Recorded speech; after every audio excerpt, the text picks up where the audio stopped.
it's a very serious issue in our world today that these people are often targeted on purpose. While they are protecting us, they are not protected themselves. Very, very brave people.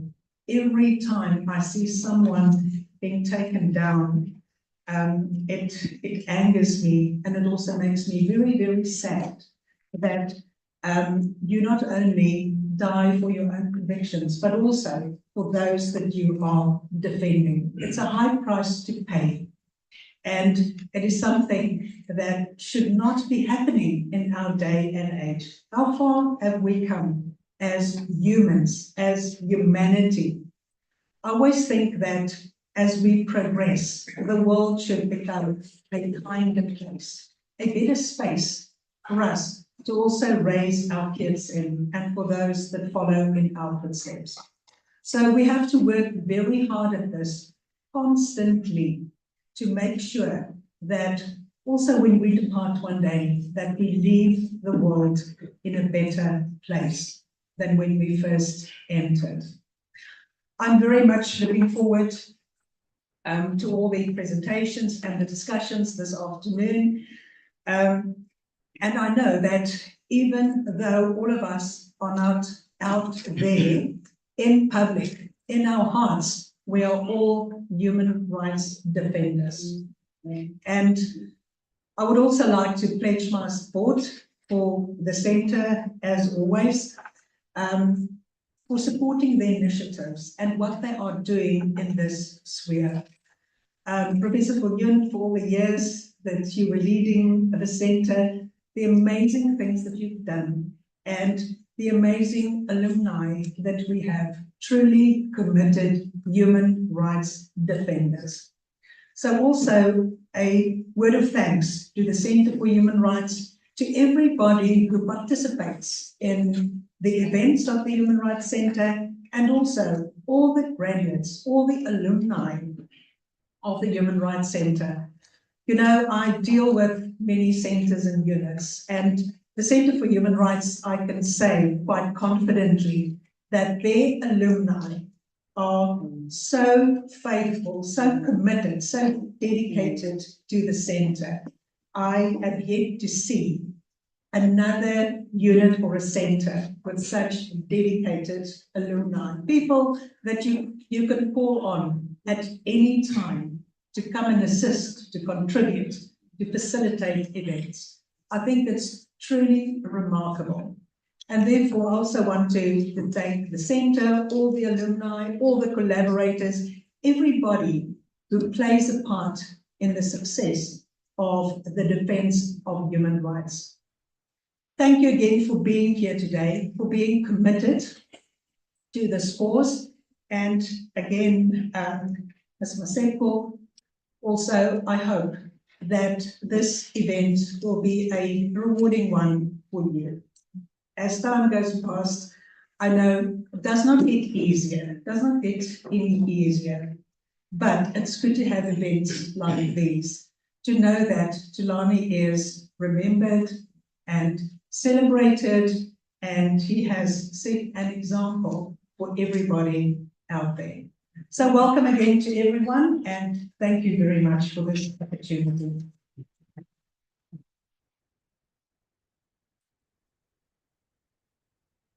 Thank you so much, Prof.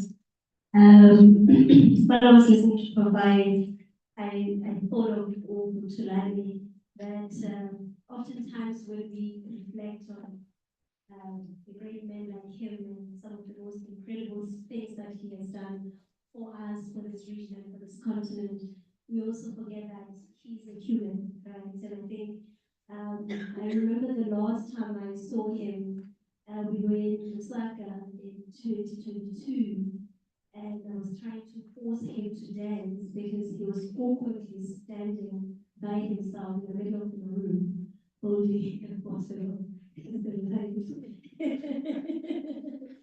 And I went to him and I asked that, does he want to dance with me? Obviously, if you knew to that, you would know that he was a very awkward man. And he just stood there and looked at me like, what is going on? But I really appreciated his gentle spirit, and I think we can all agree that he was also such a beacon of hope and courage. He used to speak about the fact that the very same democracy that he's fighting in his community could be the very thing that would take his life, and it did take his life. And it is such a privilege to be able to share this moment with family as well. So thank you so much, Prof.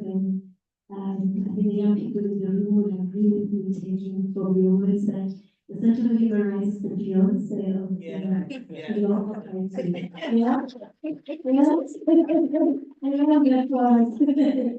I am going to welcome Zanele from Corruption Watch. As I mentioned earlier that we have partnered with Corruption Watch, and I do want to say thank you for reaching out and partnering with us. We greatly appreciate it. So much. Welcome you to the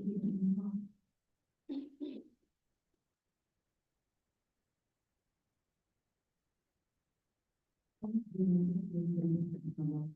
Now we are forced to say the more female representative from Corruption Watch, but youth participation is important. Thank you. Ladies, gentlemen, esteemed guests, colleagues, all protocols observed, good afternoon, and thank you for joining us for the second annual Thulani Maseko Memorial Lecture. It's an honor to stand before you here as a representative of Corruption Watch. We are an organization which is deeply, and I mean deeply, committed to promoting transparency, accountability, and justice. We're privileged to partner with the Center for Human Rights and the Thulani Maseko Foundation in commemorating the life and legacy of Mr. Thulani Maseko, a tireless advocate for human rights and democracy. Today, we gather not just to honor Mr. Thulani's memory, but to reflect on the ongoing struggles faced by human rights defenders and whistleblowers across our continent. Thulani Maseko's life was tragically cut short by an act of brutal violence, an event which underscores the urgent need for greater protection and support of those who courageously stand against injustice and corruption. At Corruption Watch, our mission is to expose corruption and to advocate for the systemic change to safeguard the principles of fairness and integrity. Whistleblowers play such a crucial role in this mission. They are the unsung heroes who risk their livelihoods, and sometimes their lives, to shine a light on wrongdoing and to hold the powerful to account. Their bravery is indispensable in the fight against corruption. Yet they're often the ones who face severe repercussions, including retaliation, threats, and violence. In recent years, we've seen an alarming increase in the persecution of whistleblowers. These courageous individuals are frequently marginalized and their voices stifled by those who seek to maintain corrupt practices. Corruption Watch has been at the forefront of advocating for stronger protection and supportive policies for whistleblowers.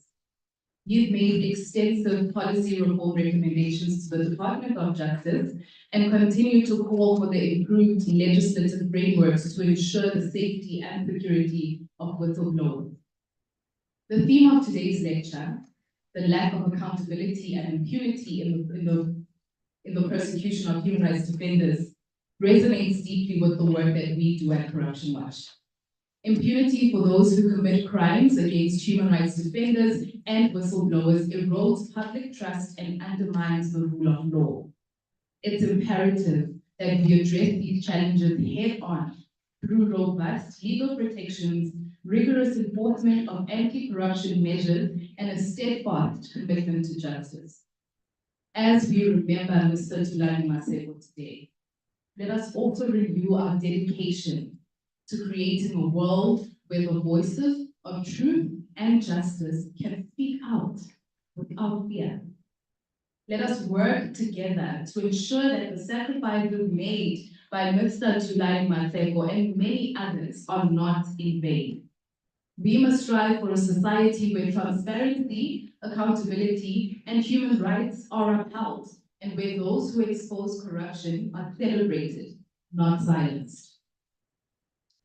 Thank you for being here today and for your ongoing commitment to this vital cause. Let us honor Mr. Thulani Maseko's legacy by continuing the fight for justice, for human rights, and for a corruption-free future. Thank you.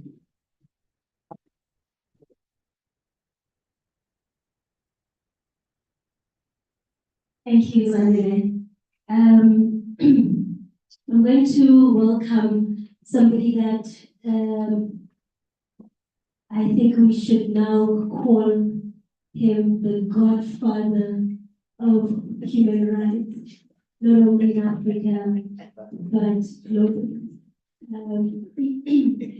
Professor Franz Verheul has had the privilege of walking, doing life with former students of the HMTA program and current students, but many other people on this continent. And a lot of us learn from him, and we appreciate the effort that he made for when Professor Franz was not only Thulani's teacher, but he was also Thulani's very dear friend.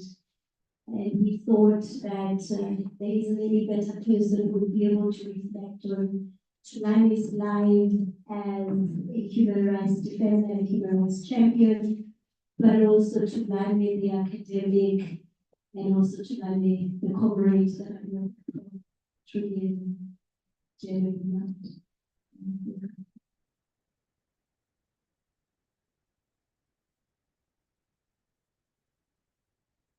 Thank you very much, Bruno. Good afternoon, everyone. And I will just single out one person, Zanelli, because she's an alumna of the program. Thank you for joining with us this afternoon. This annual memorial lecture is held, as was said, in the memory of the life, activism, the courage, and the kindness of our beloved friend, and husband and father, lawyer, advocate, human rights defender, leader, student, and friend, Thulani Maseko. We fondly remember him and deeply respect the memory we have of him. His unabashed, targeted extrajudicial killing on the 21st of January 2023 came as the government at the time embarked on intensifying their efforts to silence pro-democracy and human rights advocates and to stifle the work of human rights defenders in Swaziland, Eswatini. It is therefore apt that this lecture today focuses on the plight of human rights defenders on our continent and in Southern Africa in particular. As was mentioned, this is the second Thulani Maseko Memorial Lecture. The first was held on the 21st of June last year at Eswatini Lodge in partnership with the Faculty of Law, University of Eswatini, the Law Society of Swaziland, and the Coordinating Assembly of Non-Governmental Organizations, CANRO.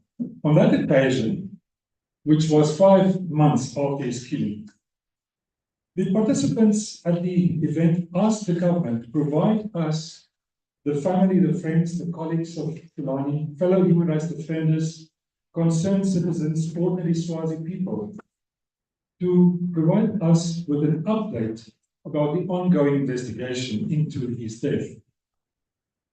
In the Times of Eswatini the following day, government spokesperson Alpheus Nkumalo responded and said, I quote, that the government is not obliged to answer to any and every forum on questions of investigations that may be jeopardized in the process of investigation. Today, almost a year later after this event, and almost a year and a half after his death, these questions regrettably still remain. Today, we are, I firmly believe, justified in reiterating these questions. What has this process of investigation actually entailed over these almost a year and a half, and what, in fact, are its results? We are reminded that on the 23rd of May, 2023, the African Commission on Human and People's Rights urged the government of Eswatini to set up an independent inquiry to investigate the murder of Advocate Maseko, I quote, with a view to apprehending, prosecuting, and punishing those responsible for his death, and to take legislative and other measures to ensure that human rights defenders are guaranteed the right to live a free life, free from the threat of violent attacks. Once again, we urge the government of Eswatini to implement this call. The memorial lecture, therefore, is a moment to shine a piercing spotlight on the failure of the state to bring the perpetrators of this brazen act to justice. Today's lecture, and subsequent lectures hopefully will not, aim to do so, while also placing in focus the lack of accountability in Thulani's specific case, but we want to place this in the broader context of the alarming lack of accountability for the death and other forms of harm to too many human rights defenders on our continent and certainly beyond it. There are so many facets of Thulani's life that one could dwell on, but I will, in the moments at my disposal, zoom in on Thulani as a student, since we are also here at the university and we are surrounded by students. In 2005, he graduated from the Masters in Human Rights and Democratization in Africa, from the Center for Human Rights at the Faculty of Law here at the university. After the program in 2006, he became a clerk at the South African Constitutional Court, working with then Chief Justice Pius Langau. The Center made its prestigious Virachiwa Award to him in 2011, already by that time recognizing him as a fearless pro-democracy activist and someone prepared to personally sacrifice for his ideals and putting his learning into application. We should mention that he also held degrees BA and LLB from the University of Swaziland and a master's degree from the Washington College of Law at American University. At the time of his death, Thulani was busy with a doctoral thesis titled Challenges to the Right to Political Participation under the traditional Inkundla system of government in Swaziland. In the conclusion part of the thesis, he wrote and quoted the great Nelson Mandela and as saying, Nelson Mandela's words, "Our own humble experience has shown that negotiated solutions can be found when former opponents reach out to find common ground." Thulani's own words then continue in the conclusion of his thesis, and I quote here, "Negotiation and discussion are the greatest weapons we have for promoting peace and development. Mandela says that no problem is so deep that it cannot be overcome, even the will of all parties, through discussion and negotiation rather than through force and violence. The best weapon is to sit down and talk. While the king is reluctant to engage in talks with his perceived antagonists, the talks may well, contrary to his beliefs, be conducted with seriousness and good humor. The time for Swaziland talk is now." What a brutal irony it is then that this gentle and principled man of peace, who believed in the power of persuasion and of words, writing, researching, was silenced in such a blunt and cowardly act of such unspeakable violence. Thulani, man of humility, resilience, fearlessness, and vision, today we speak your name, and we will continue to do so. We will do so in the name of the rule of law and human rights, genuine political participation, negotiated settlement of disputes, and accountability for the violation of human rights of so many human rights defenders on our continent and beyond.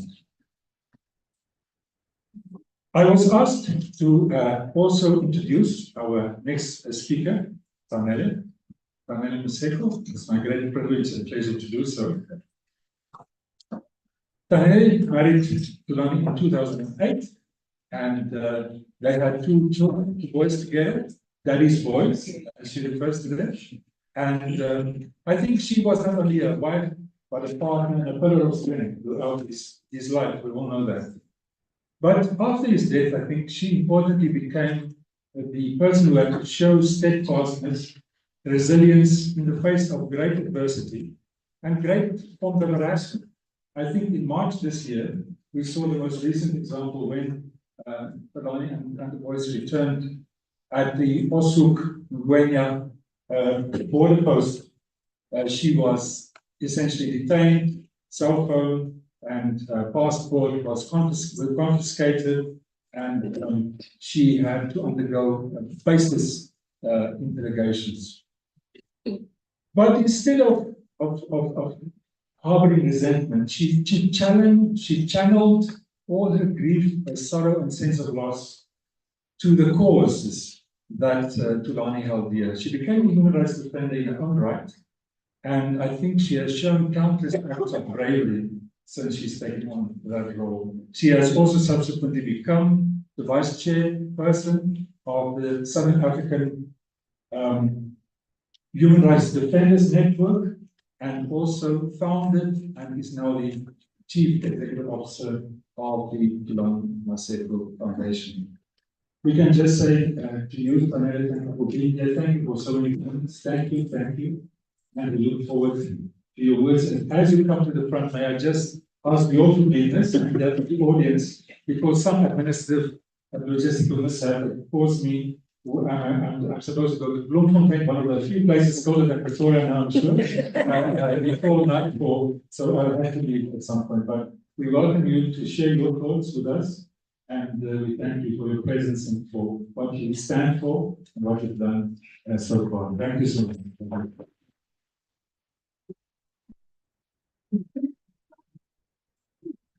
Such an introduction. Wow. Mr. Deputy Minister, the Dean, the Faculty of Law, Ms. Goodman, Prof. Franz, Corruption Watch colleagues. I've also seen Amnesty International, who are also a partner to the Thulani Maseko Foundation. I've also seen the Director of Congo from Swaziland, Mr. Hamini, walking in. Good friends, colleagues, good afternoon. I'm not one to, prepare speech and, when you talk about Thulani, I never want to contain him. He was larger than life. But mine is to first and foremost thank the Center for Human Rights of being our home, of being Thulani's home. When Thulani was taken to prison, 2014, probably forgotten, I came and I rushed to the center to say, Prof, I don't want my husband to go mad, he needs to study whilst in prison. And you clearly said, no, sure, he must use research with his PhD. And I said, but how do we do it in prison? You said, we'll figure a way out, we'll get books, we'll send you books, let's just flood him with books. And for that, I appreciate that, and I thank you for that, because that was his driving force in prison. Fast forward to his killing last year, the center continued to be Thulani's voice and amplifying his voice. Even there, the child of you continue to do that. And as the Thulani Maseko Foundation, we want to thank you for it. But I also want to then speak as a human rights defender now to say, after his brutal killing, as a widow, as a mother, what then did I do? I then decided with a couple of his colleagues to say, let's set up the Thulani Maseko Foundation, where we will continue to seek accountability for his killing. Now, we then looked deep to say, Thulani was not selfish, he was not a selfish leader. He wouldn't want us to only concentrate on Swaziland. So I then embarked on a series of advocacy missions, if you want to call it. I went to Lesotho, I visited one widow whose husband was equally killed. I went to Zimbabwe, which was quite tricky. I visited the wife of the late Itai Zamara. I went to Kenya, I've been around most of the countries in Africa.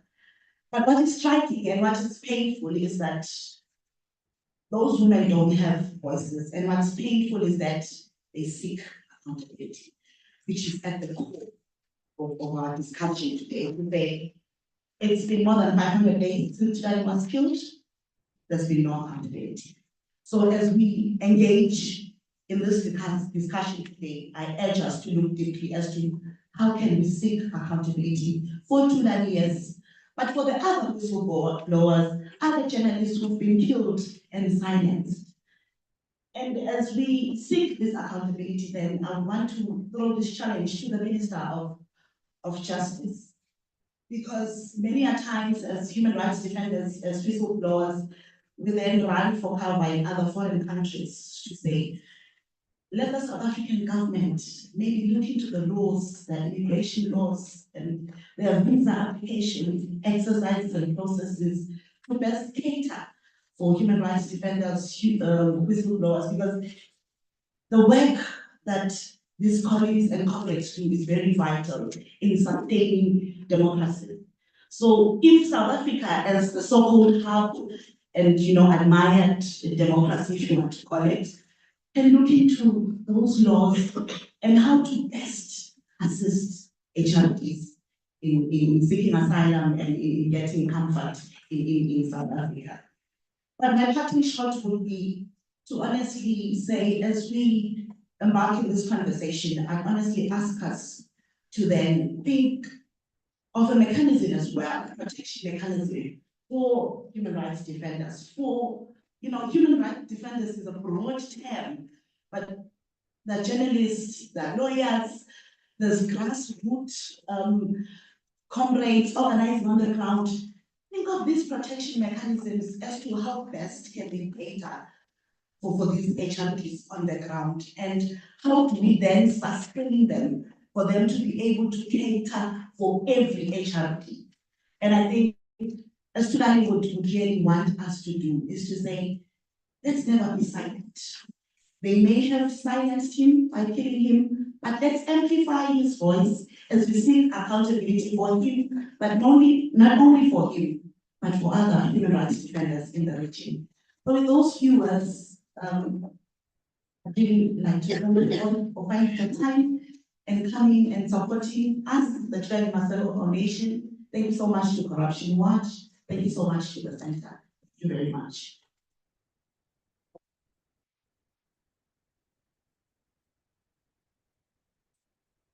Good evening, everyone. Standing on existing protocols.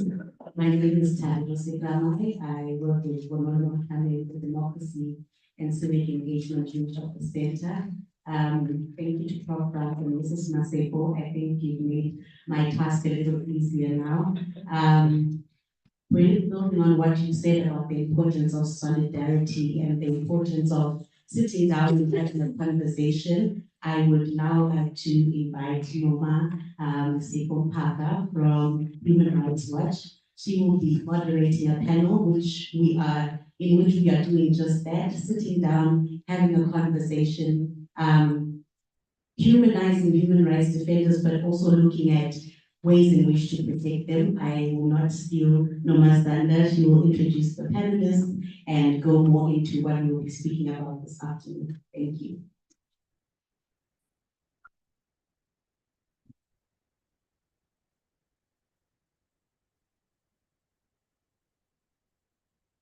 Good afternoon, colleagues. I stand on the protocol already observed.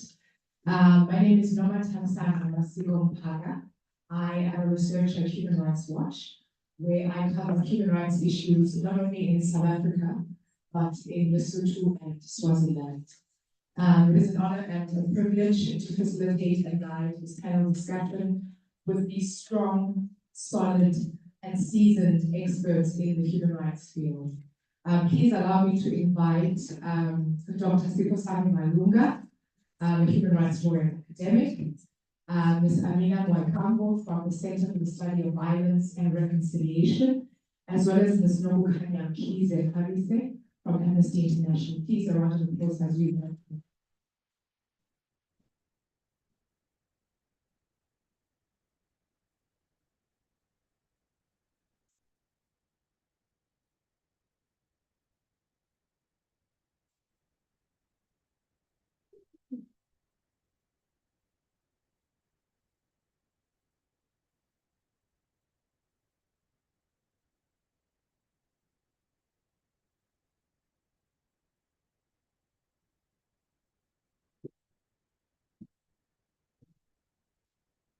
By way of setting the tone, I'd like to begin our discussion with a quotation by Aung San Suu Kyi, a Burmese politician, diplomat, author, and the 1991 Nobel Peace Prize laureate. And I quote, "Within a system which denies the existence of basic human rights, fear tends to be the order of the day. Fear of imprisonment, fear of torture, fear of death, fear of losing friends, family, property, or means of livelihood, fear of poverty, fear of isolation, fear of failure. A most insidious form of fear is that which masquerades as common sense or even wisdom, condemning as foolish, reckless, insignificant, or futile the small daily acts of courage which help to preserve man's self-respect and inherent human dignity. It is not easy for people conditioned by fear under the iron rule of the principle that might is right to free themselves from the elevated miasma of fear. Yet, under the most crushing state machinery, courage rises up again and again, for fear is not the natural state of civilized man." Frontline Defenders in 2023 and 2024, in its global analysis, reported and documented the killing of at least 300 human rights defenders across 23 countries. Almost a third of these, about 31%, were indigenous people's rights defenders. This brings the total documented killings of human rights defenders in the last decade to nearly 3,000. While we know that there's been increased attention and sort of awareness of the dangers of human rights defenders that they face as they try to carry out their work in very complex, very hostile environments, in spaces where the civic space is quite closed, we see the dangers that human rights defenders and whistleblowers experience. Whether we're talking about Thulani Maseko in Swaziland, or Martinez Zongo in Cameroon, or John Williams Ntwali from Rwanda, Sheila Wilson most recently in Mozambique, or with Masaraure in Zimbabwe, and countless others who have routinely been the targets of judicial harassment, smear campaigns, intimidation, sexual violence, torture, and forced disappearance. The list is endless. But really, what I want for us to echo as well, which kind of brings me back to the original quotation that I started with, is that despite an assault on human rights and the rule of law in many countries around the continent in particular, human rights defenders and whistleblowers have shown remarkable courage and persistence in advocating for democratic, just, safe, equal, and inclusive societies that promote and protect human rights. And to discuss with them more, I'm joined by these three esteemed panelists. To start us off, Dr. Thulani Malunga will talk about the personal toll human rights work has on the individual and reflecting on Thulani Maseko as well as his own personal journey. Dr. Malunga, you have the floor. Thank you, when I was invited by I couldn't say no. I'm actually officially on a career break. I know you don't think people can actually do such things. Like take a break from work, take a break from life, just take a break. I decided after many years of fighting, of being at the front line, of being at the front of every fight, every struggle, I said, let me just take a break. Like my last role, I was the director for programs at the Open Society Foundation. We are in every fight. And nobody really likes us. I was persona non grata in Swaziland, persona non grata in Angola, persona non grata in so many places. But I said, let me just take some time before I decide what to do next. maybe with the coalition, I might be a minister.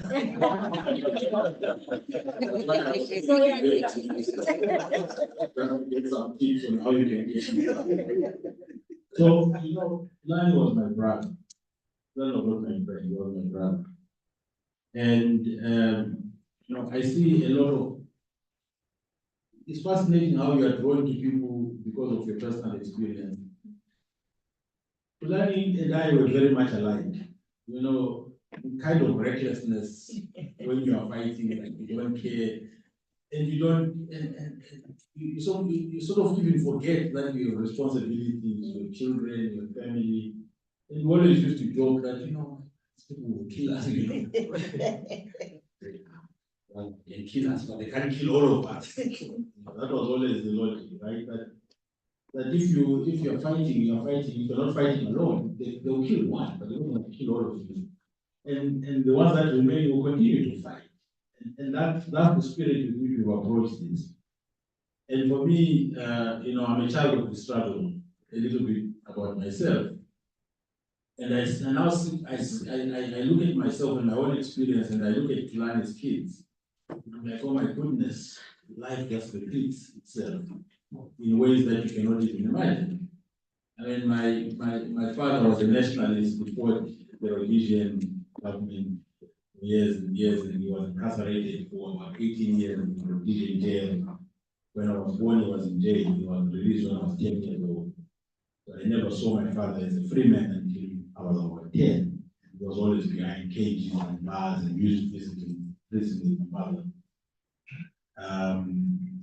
And then, of course, he became one of the big democracy activists and a member of parliament, and this really maverick politician in Zimbabwe who was then killed, assassinated. I was 22 at the time. I was at university last year by law school. That's when he was killed. And you know, I always knew my father would die a violent death. Sorry to say this. I'm surprised he lived that long. We are fated when you make those choices. You are fated. It's rare for you to live a full and long life. And my father himself used to say, you know, it's better to die on your feet than to die a worthy death on your feet than to live a worthless life on your knees. And I said, hey, old man, you know. But we all became that. When you believe in something, you have to fight for it. But the problem is that these systems are not kind. You know, as Open Society, as a director of Open Society, many different times, I've had the misfortune of those late night calls. And I think I was one of the first people that Arnold called as soon as he spoke to Thulani, told me that, you know, Thulani has been shot, killed. And it wasn't the first call. I've got calls of people being abducted. I've got calls of people saying there's people outside my door. I've got calls of people saying I'm outside my flat, I'm hanging by the balcony. They've got a gun to my children, my wife. They pointed a gun to my child and say, tell us where he is. Should I go out? And you know, it's a difficult thing to say to somebody. We've had people disappear, and you look for them and you just don't find them. There's no accountability. So it's a difficult life, and it's a painful, very, very painful life. You know, I watched it when Thulani was incarcerated. There's only so much you can do. You can offer support to Daniel and say, we're with you. But days become weeks become months become a year becomes 2. And there's just a void you can't fill. You can't replace the man. You can't be the father to his children. You can't be the husband to the wife. You can call, you can visit, you can check. But it's a lonely journey to fight evil, wickedness, and authoritarian regimes. But we must fight them. We must fight them. We must not give up, because what they want is for us to not fight. I've always said solidarity is the fuel of any struggle. You know, if you're talking about fuel, diesel, petrol, solidarity is the fuel of any struggle. I'll end with one point. A memory of Thulani. One day, in Zimbabwe for my pains, because the Zimbabwean government labeled me again a subversive element, a regime change agent. I wanted to overthrow the government, as if small unity overthrow the government. And I'm doing everything to overthrow the government. I find civil society, which is and I'm finding them so they can overthrow the government because I'm not in society. That was the narrative. I'm trying to cause a revolution. So for my pains, they took my farm. This is the farm I bought with my partners. Because I was in the UN for years, and then I intended at 50 years to retire and go and farm. So I bought a farm. It wasn't given to me through the land reform program. I could have been given a farm. I could have said my father was a nationalist, he died for this country to give me a farm. But I didn't do that. One of the partners would say, let's buy a farm. We bought it, and then the government took it from me as punishment for my activism. One day they decided to prosecute us criminally in some court, 4 hours out of town, in some rural court. And they had a prosecutor coming all the way from Harare. The deputy prosecutor general was assigned to the case in some rural outpost. I mean, the craziest thing. One day, I'm in Zimbabwe for my case. I used to fly there for the case. I'm in Zimbabwe one day in the evening, and I get a call from my young brother to say, hey, your partners have just been arrested. We were supposed to attend court in the morning on the Monday. They decided to go and pick them up at 6 o'clock from their house. They drive them 4 hours, and they spend the night in some rural police cell just to punish them. So my young brother says, wherever you are, stay there. Don't move around, because if they catch you, you are going to spend the night in prison as well. So I've got 1 more minute, I'll finish. So I say, okay, I'll stay put. A few minutes later, I get a call from Arnold, says, Thulani is looking for you. And he's looking for me. Where is he? He says, he's there. He's come to your trial. He's coming to go with you to your trial tomorrow. I'm like, what? Where? He didn't tell me. He says, no, here's, call him. So I called him, I said, Thulani, where are you? He says, I'm at the hotel. When are we going to court? What? You came from Swaziland? He says, yes, I'm here. What time are we going to court? I'm like, my brother, I wish I could come and see you, but if I leave this place where I am, I'm probably going to spend the night in a police cell. So what I'm going to do, I'll pick you up early in the morning from the hotel, then we'll go to court together. And we went. Thulani was there. The whole day, we went, saw the magistrate, asked him what the charges were, saw the prosecutor, took notes. It was quintessential Thulani. The most unbelievable, he took charge, and it was first time there in this court, asking questions, asking the magistrate, and we came back in the evening, drank all night. We passed by some dairy farm coming back, and we got Amasi, because we know Amasi. Now, obviously now we had a whole packet of Amasi, and like, Thulani, so how are we going to have some of this? So we got some lunch things, scarf in somewhere. And I put something, I'm going to eat this after all this beer. I said, yeah, I'll eat it, my brother. I'll eat it in the morning. So he gave me 1 liter of pharmacy. In the morning, I said, so what did you do? He said, I ate it. I just ate it. So anyway, that was the last time I saw Thulani. Next thing I heard, Thulani had been killed. And I mean, for me, Thulani is not dead. Thulani is alive. He's alive in all of us. He's alive in all of us whom he inspired. Thulani lit a match in Swaziland. There's a mass democracy movement in Swaziland. There wasn't one. There wasn't a mass democracy movement. The MSF coalesced all the struggles from Amapimabomake, from the students' union, from the trade unions. That there's now a mass democratic movement in Swaziland. One single demand, democracy. And thanks to Thulani and Daniel, Thulani is not dead. He's not dead. He's our Martin Luther King, he's our Malcolm X. We'll sing his name, we'll continue to talk about Thulani. Thank you so much. Sorry for going through the presentation. Thank you so much, Sipho. Brotherhood, solidarity, and multiplication. is not yet good multi-piano.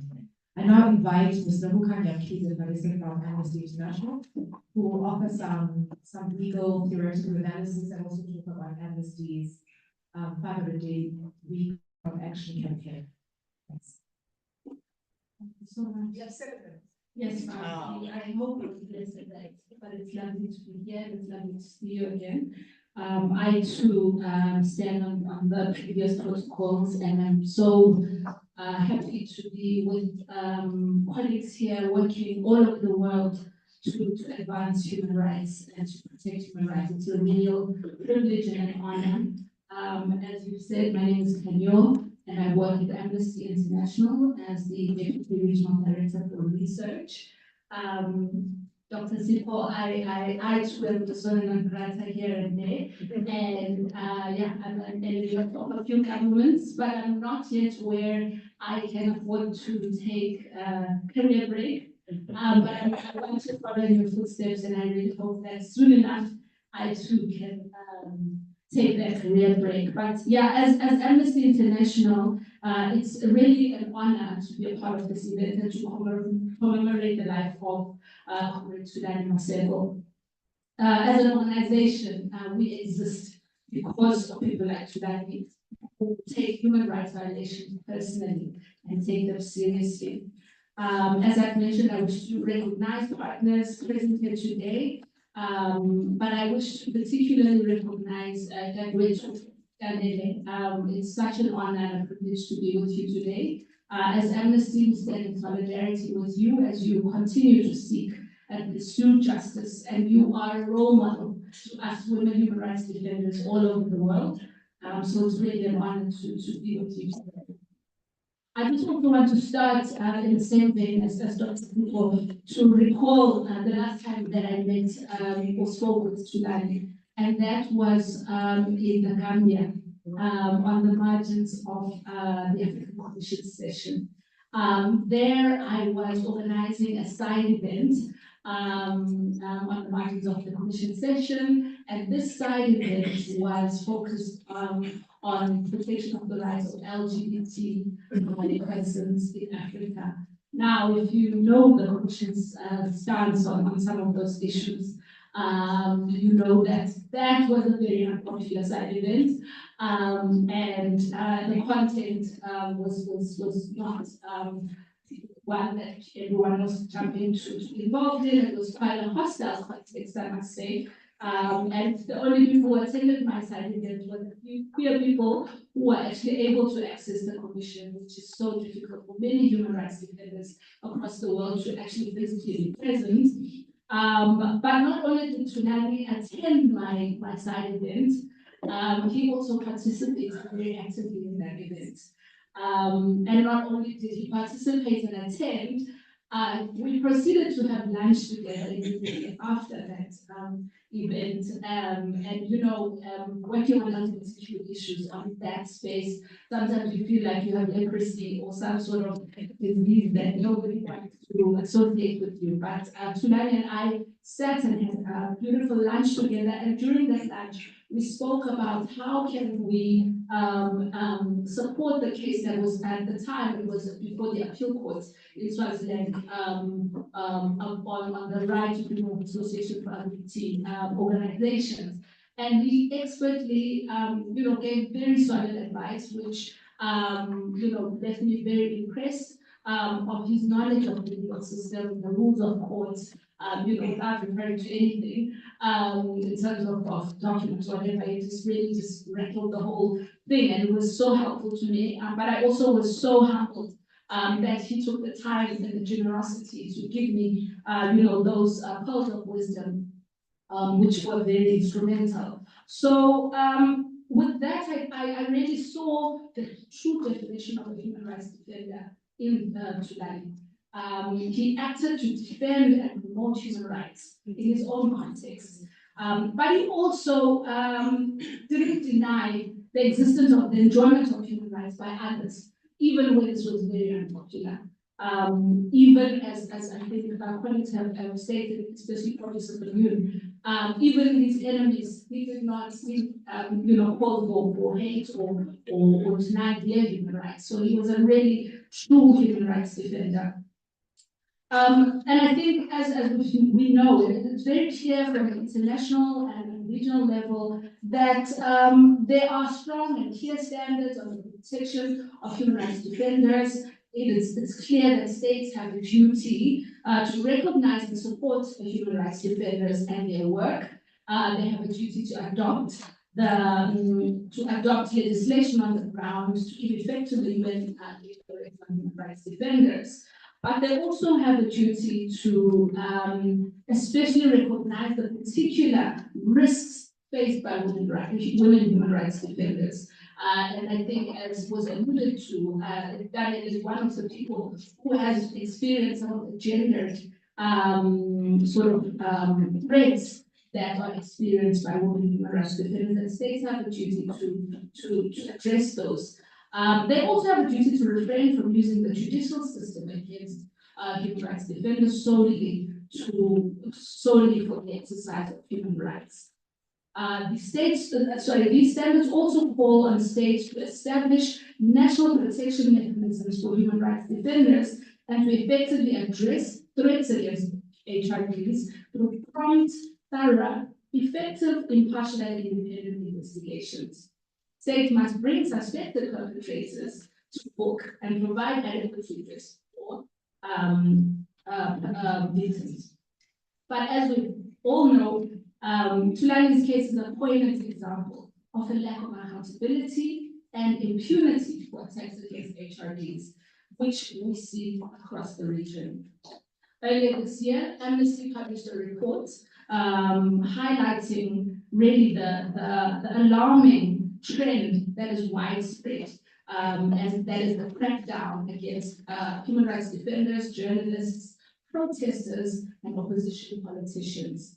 Human Rights Watch last year also produced a report highlighting these issues in the context of Swaziland, also shining a light on the case of Batete Mabuza and Tandeli Dube, two members of parliament who were arrested solely for exercising their human rights.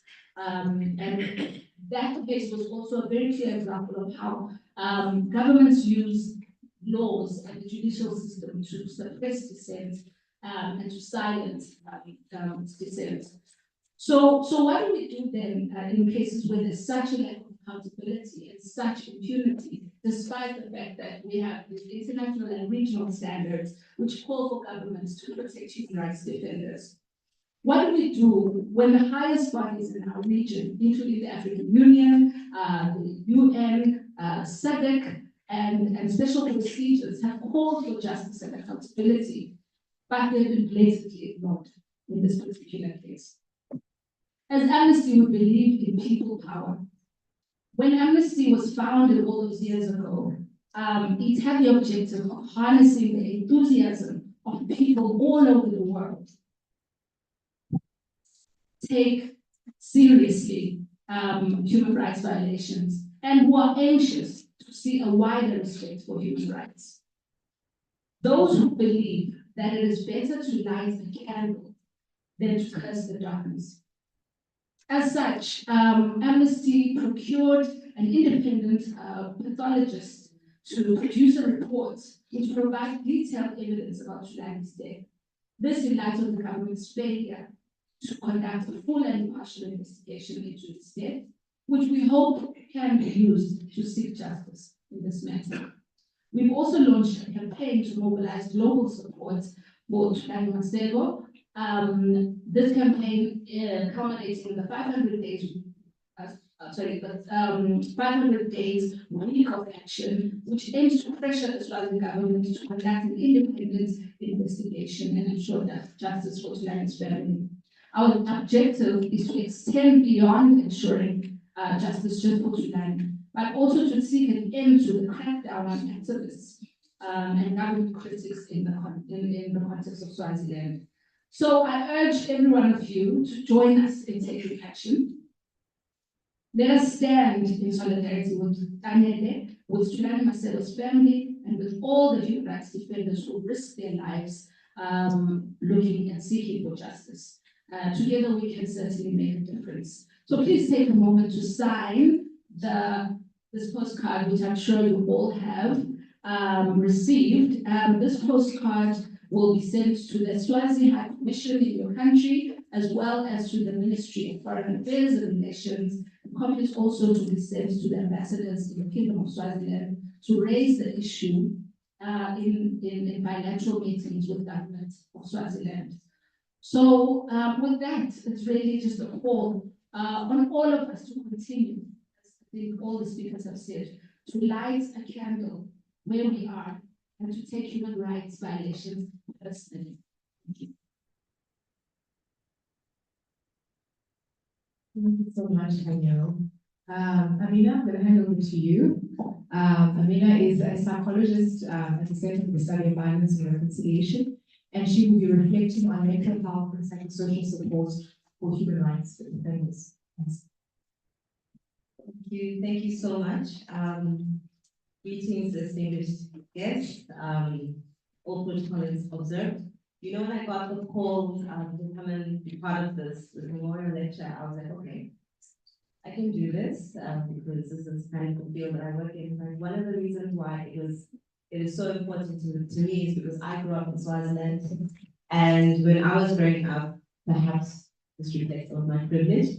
When I was growing up, a lot of the human rights defenders and activists were called terrorists. So that's what I understood growing up, you know, and as we kind of go in life, we learn and we see and we grow and we understand, you know, so it means a lot. It means a lot to be able to see the evolution and grow with evolution. One of the reasons why I'm emphasizing that is because, you know, if you think about human rights defenders, and I think Dr. Siko really emphasized how that journey can be so diverse.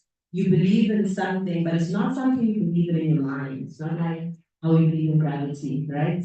You believe in something, you're very passionate about it. And I think what I've seen also in some of my work at the Center for the Study of Violence and Reconciliation, working with human rights defenders and activists, is the way in which that passion that sits within activists and human rights defenders is a very vulnerable part of them. You know, so we see it in the muscle and we see it in, you know, I'll live and I'll die for this. And we'll see it in everything that the ways in which the state or these opposition forces will punish human rights defenders. So we will see that.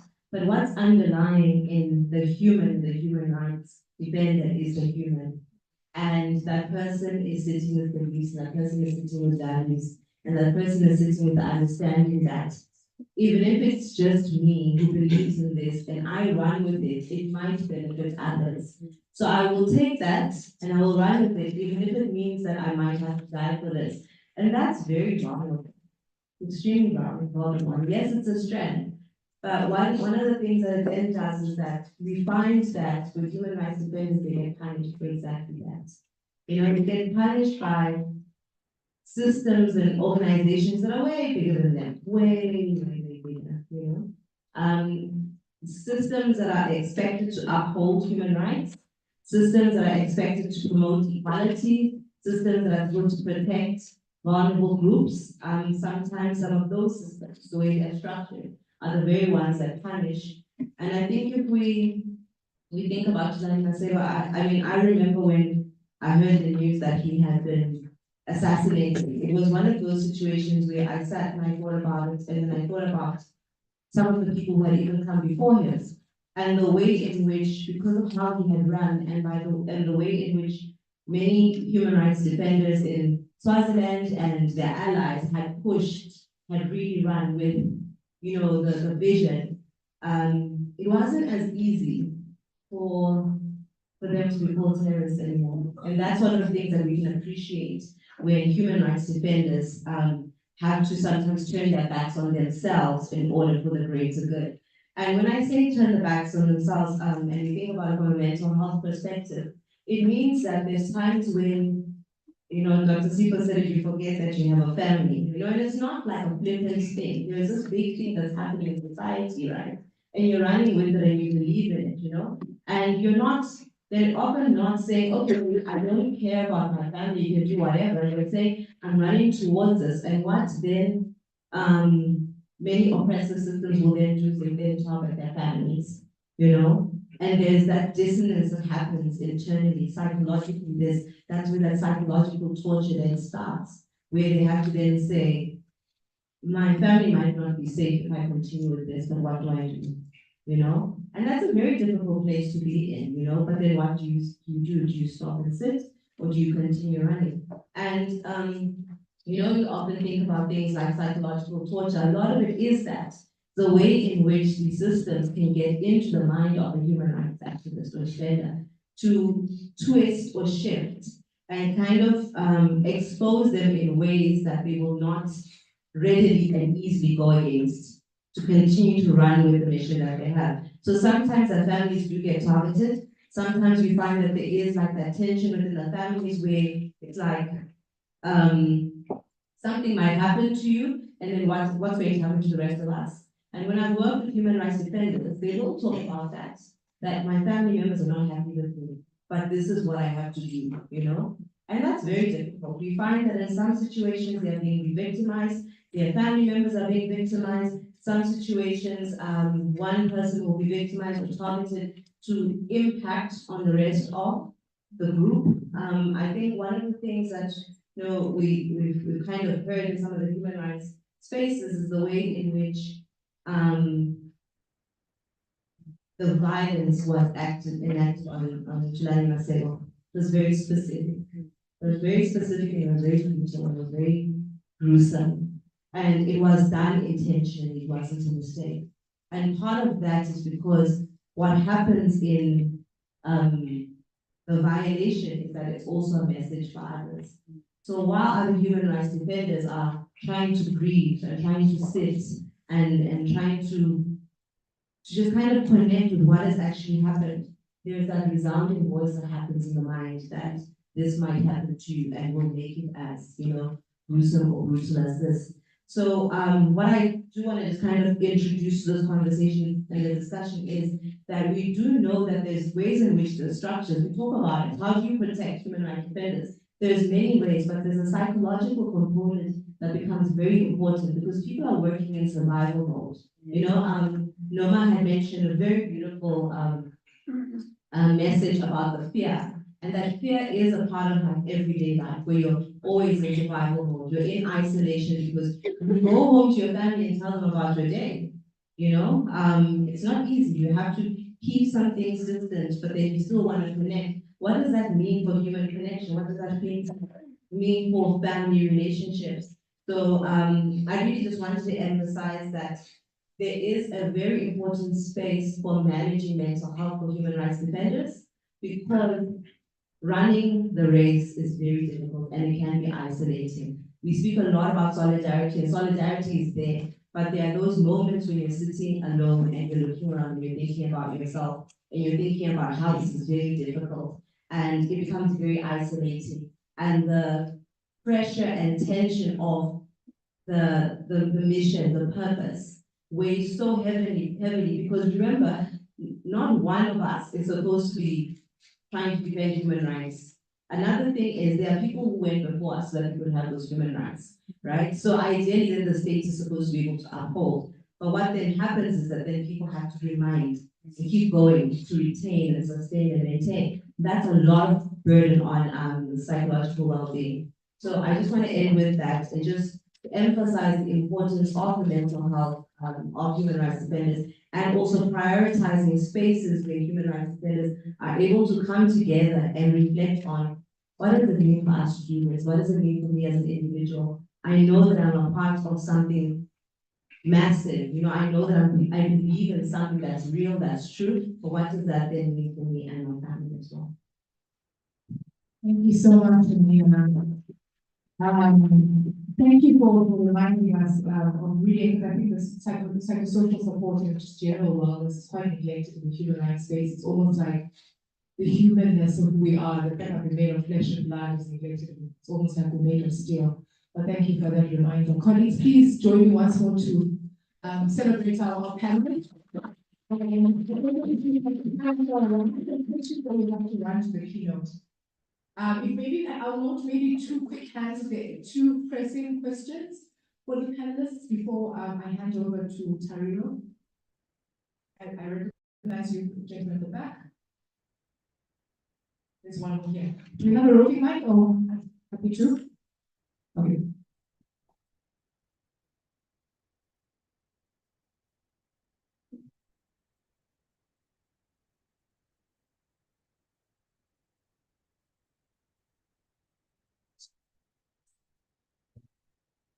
My name is Francine, I'm from Uganda. It's an honor to be able to speak even briefly at this convention. I was deciding just a few weeks ago for a huge trip. And Mr. Maseko's name is fixture, a permanent fixture in this one. It's an honor to meet you, Mrs. Maseko, and the rest of the team. I just have a question for the gentleman.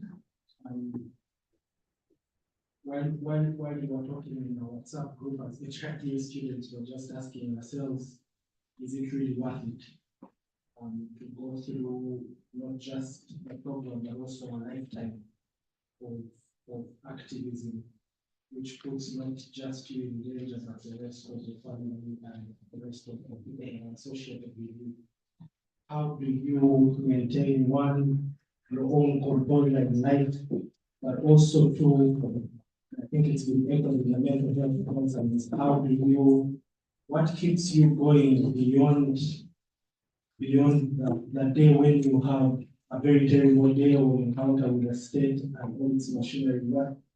What's that thing that keeps you going? Because it's definitely a thankless task. And how do you maintain this in life? Because we are not the first people to go through this human rights situation, and we will not be the last. So what do we tell those who ask us if it's worth it?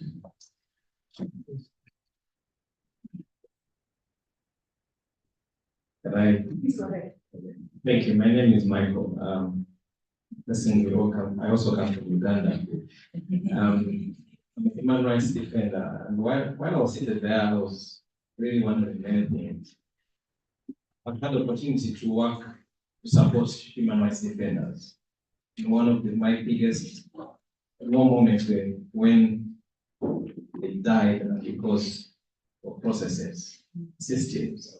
We, NGOs and all this, they are systems that, we like, but they don't support the process in terms of the protection. So my question is that, I'm even wondering whether maybe I should continue the work when I get back or not. But we cannot run away from the fact that the systems, the governments will always come to the human rights defenders. I know that some countries have human rights defender protection laws. I don't know how far we can go in terms of pushing for the real protection of human rights defenders. I think what we have, are rapid response mechanisms, fly out somewhere and chill a bit. But there's a whole issue of the protection mechanisms. How do we make them robust and very responsive? Lastly, for me, is to thank, I think, everyone here. The point they emphasize about working on this in solidarity with others.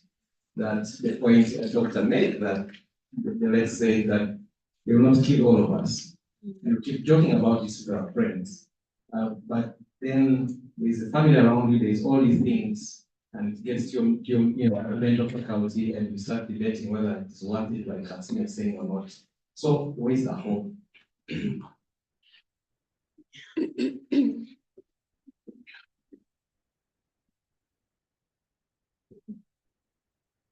Thank you so much. So, Dr. Sipa, did you get your question?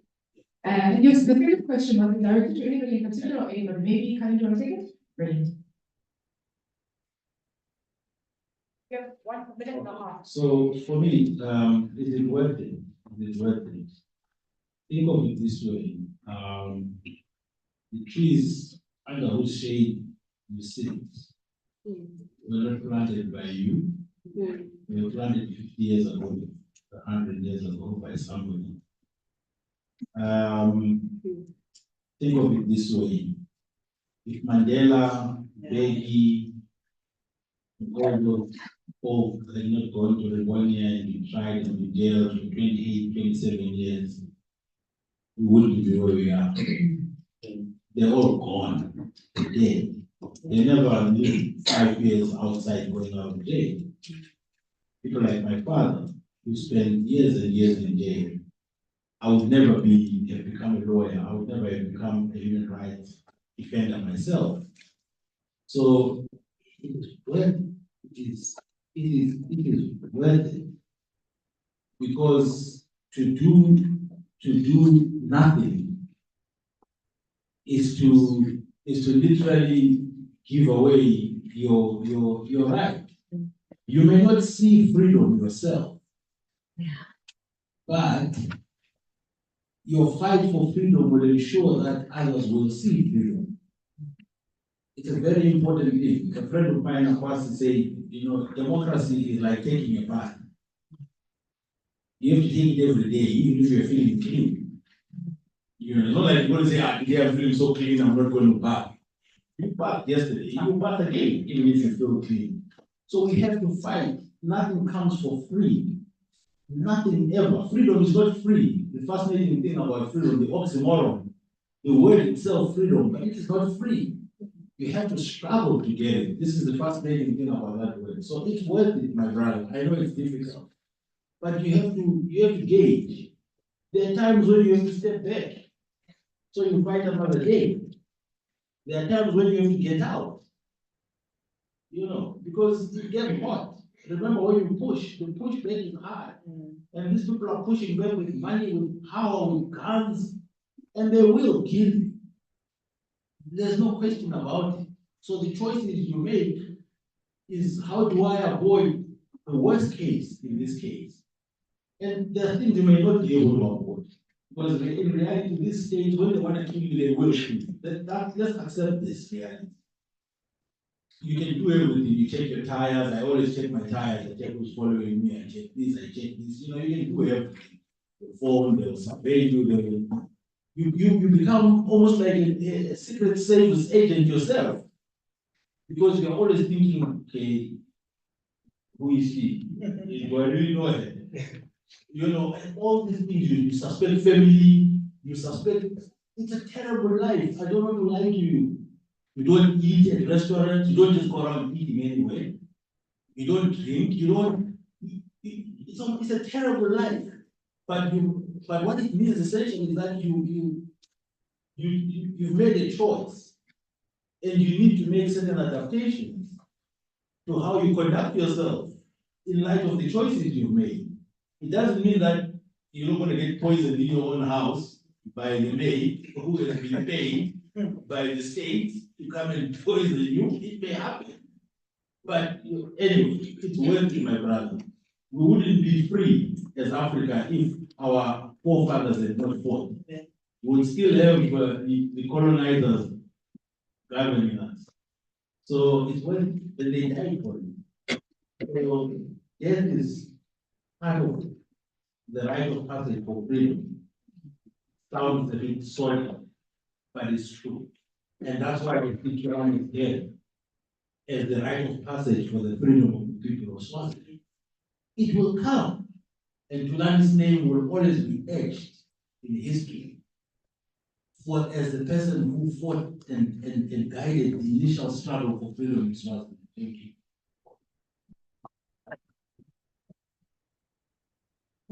Indeed, there are organizations who exist to avoid a lot of the things that Dr. Sipho has highlighted are possible and can happen, and so prize leading to human rights defenders. Like Southern African Defenders Network, who are in the room, and other organizations like Defenders, Amnesty, a host of others who really put in a lot of efforts to try and avoid or support human rights defenders so that the worst doesn't happen. But also, I think lots of these organizations are working on, making sure that, safety is paramount and finding strategic avenues to still apply pressure. Not, so that people are not left so unsafe and vulnerable and, putting them at such high risk, but finding strategic ways collaboratively with others to still apply the pressure without exposing people, because that's important to ensure their safety. And this is through a lot of movement work. There's a lot of movements and solidarity that people have beyond their context. So one can be in Uganda, but the world will make a big noise for them so that they don't have to make the noise themselves, so that they stay safe. So though that people power as organizations, we're learning every day how to leverage that and just to try and ensure the safety of people. Thank you so much. I actually just wanted to respond specifically to the question about hope. A part of the psychology of torture, for example, is to perpetuate fear. So when torture is enacted on one person, if we're all human rights defenders here, we automatically know that this could be me tomorrow, And even as you speak, and I like the way Dr. Sipho explained all of those things, that you can become a special agent yourself, because part of survival is making sure that you can survive, right? But on the other end, we do have to have that acknowledgement that what oppressive forces do is try to silence and put human rights defenders in a place where they're not able to then keep going, So just to have the understanding that yes, sometimes it can be quite morbid, it can be quite hard, but to also understand that torture in and of itself is not just the physical mechanism, it's what happens psychologically to people. One person, many people, how then people then realize that, actually it would be better for me to go and sit in the upper suburbs and continue with a nice little protected life for myself. So just to have that understanding as we continue with our work and in honoring many human rights defenders who have come before us, that it's not like they were not ever afraid. They were running even in fear, but there's an understanding that fear is not necessarily internal. It is also given by the oppressive forces that we perpetuate fear through brutality and torture. Thank you, Dr. Sipho, Kanyo, Amina, thank you so much. Thank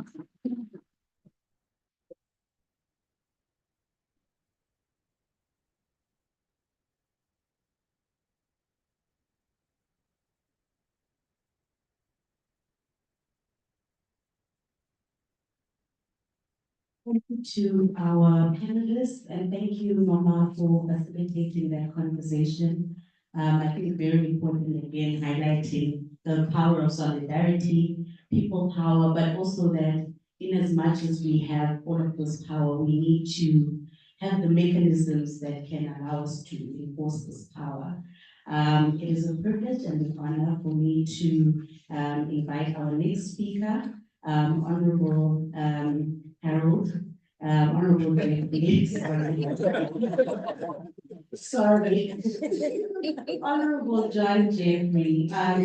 We had a conversation when he arrived, and he said that these institutions give us pressure and have to do all of these formalities. So that was one of them. You'll excuse me, my apologies, Honorable. Honorable John Jeffrey is South Africa's Deputy Minister of Justice and Constitutional Development. He studied law at the University of Natal and holds BA and LLB degrees, as well as a postgraduate diploma in environmental law, all from the University of Natal. He's an admitted attorney of the High Court of South Africa.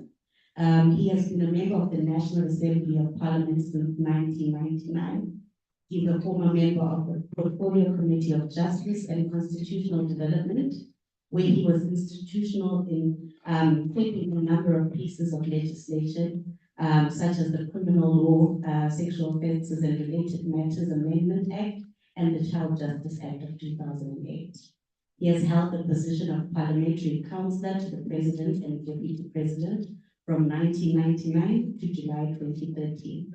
Serving under Presidents Mbeki, Mohlante, and Zuma.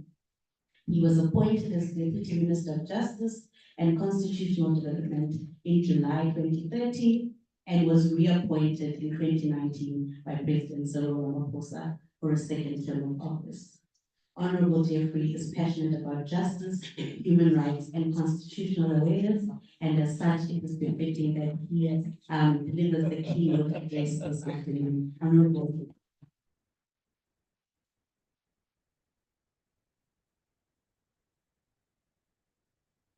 Thanks very much for that introduction. I just have to say I don't like the term honorable.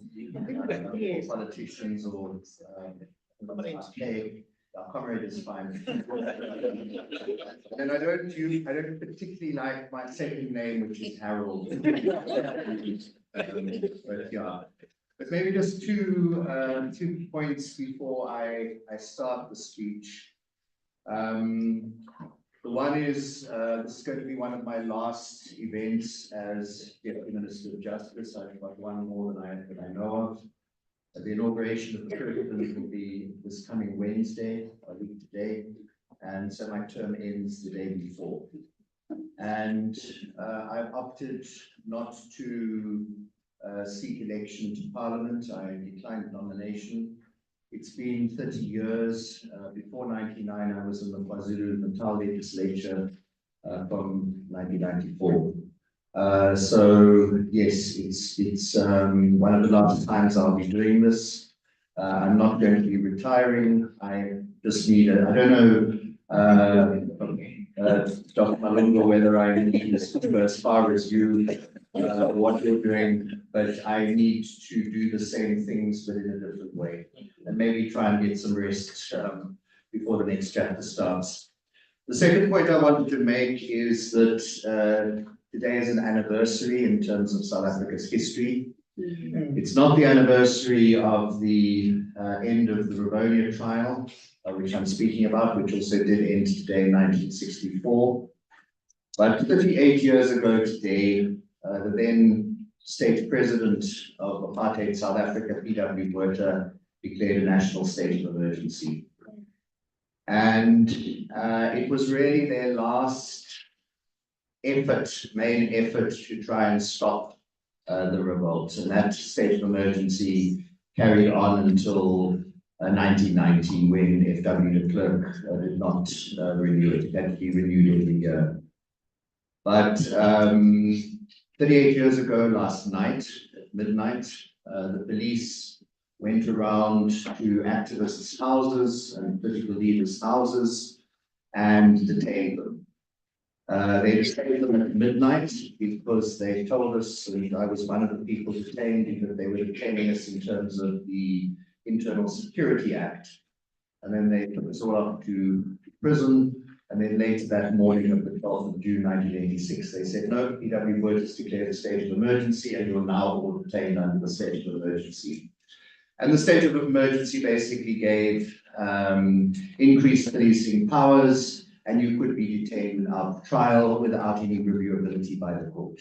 And you could be detained for a year, which was the duration of the state of emergency, but not to worry, on the 12th of June, 1987, 1988, 1989, they renewed it. So people spent many years in jail. So that's part of our history, but I also wanted to raise it, just because the first questioner had asked, was it worth it? And in South Africa's context, the struggle was worth it.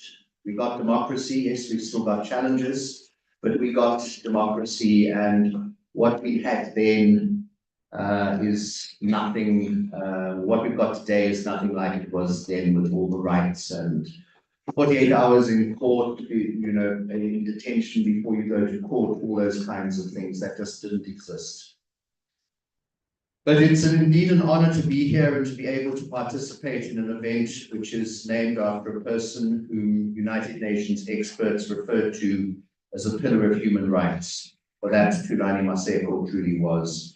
Sorry, I should have said by way of introduction, Professor Stuman, Thulani Maseko, members of academia, students, people from civil society, Corruption Watch, Amnesty International, Centre for the Study of Violence. I'm not sure if I've left anyone out, but just to greet everybody, and as we say in South Africa, all protocol observed, which means you don't have to really say all these things, and that covers for it. But Thulani Maseko worked tirelessly for the protection of human rights, democracy, and justice. We all know him as a respected human rights lawyer and an advocate for human rights, democracy, and constitutional reform. We think back with sorrow and also with deep respect to his life and his untimely death in January last year. Thulani's death has resulted in renewed calls for accountability, transparency, and urgency to bring the perpetrators to justice. And as you know, there have been several calls by the regional and international community for an independent, transparent, and effective investigation into his assassination. Like Thulani himself, human rights defenders around the world play a crucial role in safeguarding justice, often putting their lives at risk to advance the realization of human rights, to strengthen the rule of law, to enhance social justice, and to support democracy. They expose human rights abuses and corruption and hold those responsible to account. What strikes me about the work being done by human rights defenders the world over is the vast scope and area of focus of their work. A human rights defender protects and promotes human rights on behalf of individuals or groups, and these rights can be civil and political rights, as well as economic, social, and cultural rights. These rights, which they protect and promote, can be extremely diverse in nature, ranging from, for example, the right to be free from torture, free from arbitrary arrest and detention, free from discrimination and forced evictions. But they can also fight for the right to access to healthcare, environmental rights, the rights to life, to free speech, to sexual orientation and gender identity, the right to adequate housing and to education, to name but a few. They also protect and promote the rights of certain categories of persons, such as, for example, children's rights, women's rights, the rights of indigenous peoples, and so forth. They speak out against corruption and against the abuse of power. The term human rights defender has been used increasingly since the adoption of the Declaration on Human Rights Defenders in 1998. And we're increasingly seeing the vital importance of protecting human rights defenders and the work they do. In April 2018, the South African Human Rights Commission looked at human rights defenders in South Africa and stressed the importance of ensuring that their work receives the necessary promotion and protection from both the state and non-state actors in ultimately achieving the goals enshrined in the Constitution. And the South African Human Rights Commission stated that, and I quote, "Despite the rights and protections afforded in the South African Constitution, such as freedom of assembly, association, and the ability to actively participate in decision-making processes that shape their lives and promote good governance, all of which comprise the right to freedom of expression and are fundamental for the full realization of social economic rights, human rights defenders experience multiple violations of these rights." South African Human Rights Commission also makes mention of the disruption of peaceful human rights assemblies and reports of threats and intimidation. The Commission mentions that despite the establishment of various legal mechanisms that aim to facilitate community participation in public affairs, poor communities in particular are frequently excluded from decision-making processes that directly affect their daily lived experiences. Now, as you know, there's a very close link between the dangers human rights defenders face on a daily basis and the levels of corruption in a country. If we look at South Africa, Transparency International's Corruption Perception Index score for South Africa was 41 out of 100 in 2023, and in the previous decade it oscillated between 42 and 45. Revelations by the State Capture Commission or the Zondo Commission and the grey listing by the Financial Action Task Force in February last year implied a need for an intensive fight against corruption.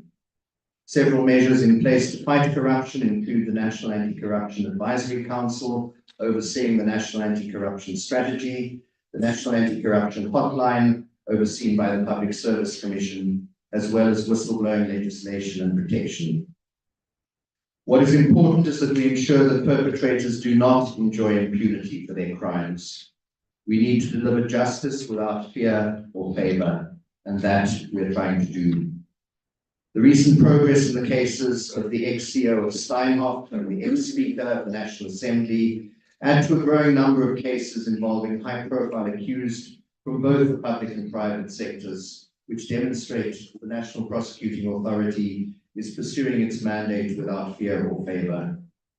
The NPA, working with its partners in this most challenging environment, continues to make significant strides in tackling the complex and embedded scourge of corruption that plagues our country. The NPA is prosecuting former ministers, a former National Commissioner of Police, with one already having been sentenced some time ago, and provincial commissioners, a previous Secretary General of the ruling party, and some of the most powerful CEOs and CFOs of state-owned enterprises and private sector actors in the country. And South Africa is only one of a handful of countries where an erstwhile head of state is being prosecuted. The National Prosecuting Service's newly beefed up investigating directorate plays a pivotal role in addressing corruption, especially considering the recommendations of the Zondo Commission. This collaborative effort underscores a commitment to combating corruption and maladministration across various sectors of society. In the last financial year, the NPA's efforts resulted in the conviction of 399 individuals for corruption or related offences. It is noteworthy that the number of convictions increased by 61 compared to the previous financial year.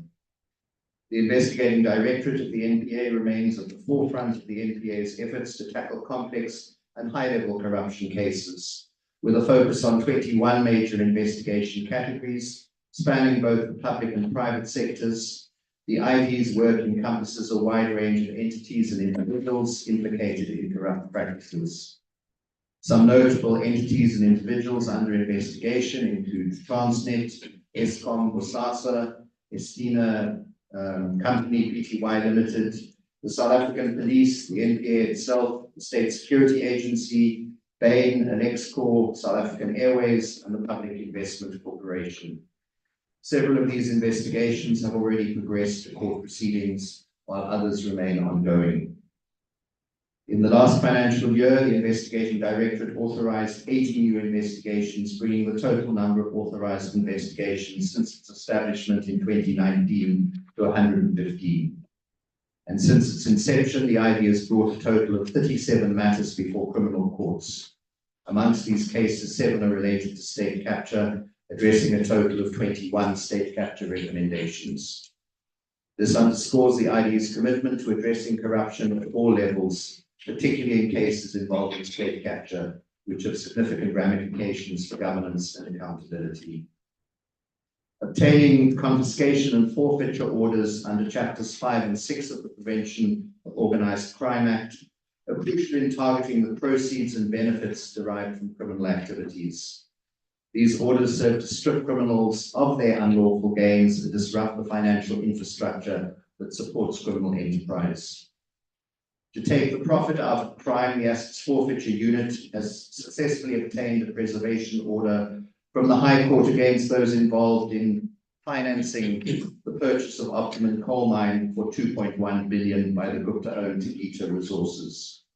The scale of the heist at Optimum Coal Mine is unprecedented.